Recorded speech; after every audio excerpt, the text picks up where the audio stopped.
అక్కడ వాళ్ళు వదలకపోవడంతో ఆలస్యమై హెలికాప్టర్ ఎగరలేదు. అయినా మీకు ఇచ్చిన మాట ప్రకారం మిత్రుడు దానం నాగేందర్ గారు ఇక్కడ 20,000 మందిని పెట్టుకొని ఉంటే అక్కడి నుంచి బై రోడ్ 140 స్పీడ్లో మీ దగ్గరికి ఎట్లయినా మిమ్మల్ని కలవాలి, మీతో మాట్లాడాలి అని మేము వేగంగా రావడం జరిగింది. ఈరోజు ఈ కార్యక్రమంలో మాజీ పార్లమెంట్ సభ్యులు కార్యనిర్వాహక అధ్యక్షుడు అంజన్ కుమార్ యాదవ్ గారు, ఈ ప్రాంతంలో మొన్నటి ఎన్నికల్లో పోటీ చేసిన యాడమ్ సంతోష్ గారు, మా సోదరిమణి మేయర్ అమ్మ గారు, డిప్యూటీ మేయర్ గారు, అనిల్ కుమార్ యాదవ్ రాజ్యసభ సభ్యులు, కాంగ్రెస్ పార్టీ నాయకులు, కార్యకర్తలందరూ కూడా అఖండమైన స్వాగతం పలికి మా ఆడబిడ్డలు వేలాదిగా వచ్చి దానం నాగేందర్ గారిని ఆశీర్వదించడానికి వచ్చినందుకు మీకు అందరికీ మనస్ఫూర్తిగా ధన్యవాదాలు, కృతజ్ఞతలు.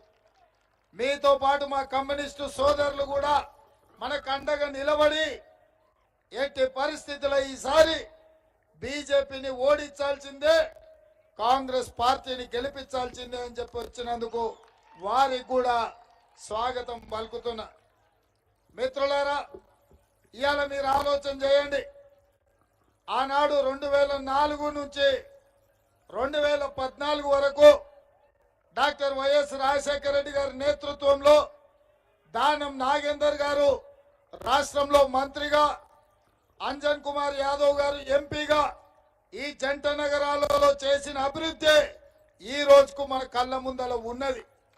ఇవాళ నేను అడుగుతున్నా మా బస్తీలలో ఉన్న మా సోదరులని, ఈ హైదరాబాద్ నగరానికి కృష్ణా నది జలాలు వచ్చినాయంటే ఆనాడు పీజేఆర్ గారి పోరాటం, డాక్టర్ వైఎస్ రాజశేఖర రెడ్డి గారు తీసుకున్న నిర్ణయాలు ఈ రోజు నగరానికి కృష్ణా నది జలాలు వచ్చినాయి.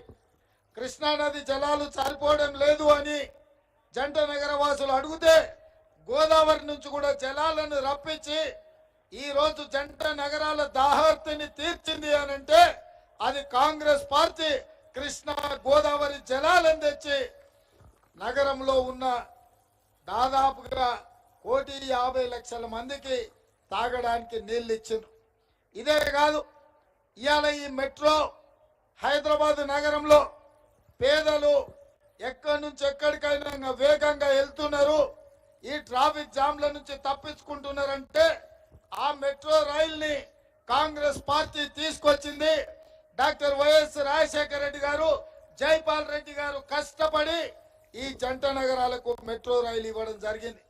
ఇవాళ ఉన్న ఫ్లైఓవర్లన్నీ మన అడిగిమట్టి ఫ్లైఓవర్ నుంచి మొదలు పెడితే తార్నాక ఫ్లైఓవర్ అయినా, పంజగుట్ట ఫ్లైఓవర్ అయినా, పివి నరసింహారావు ఫ్లైఓవర్ అయినా, ఎక్కడైనా రోడ్ల వెడల్పు కార్యక్రమం, అదే విధంగా హైదరాబాద్ నగరంలో ఫ్లైఓవర్లు, నక్లెస్ రోడ్లు, ఆ అభివృద్ధి కార్యక్రమాలు, ట్యాంక్ బండ్ ప్రాంతం అభివృద్ధి ఈ రోజు కాంగ్రెస్ పార్టీ హయంలోనే జరిగింది. ఆనాడు నాగేందర్ గారు మంత్రిగా ఉన్నప్పుడు, అంజన్ కుమార్ యాదవ్ గారు ఎంపీగా ఉన్నప్పుడే ఈ అభివృద్ధి జరిగింది. ఇదే కాదు, ఇవాళ జంట నగరాలలో ఇతర రాష్ట్రాల నుంచి, ఇతర దేశాల నుంచి వేలాది కోట్ల రూపాయల పెట్టుబడులు తెచ్చి లక్షలాది మంది ఉద్యోగులకు ఉద్యోగ ఉపాధి అవకాశాలు కల్పించి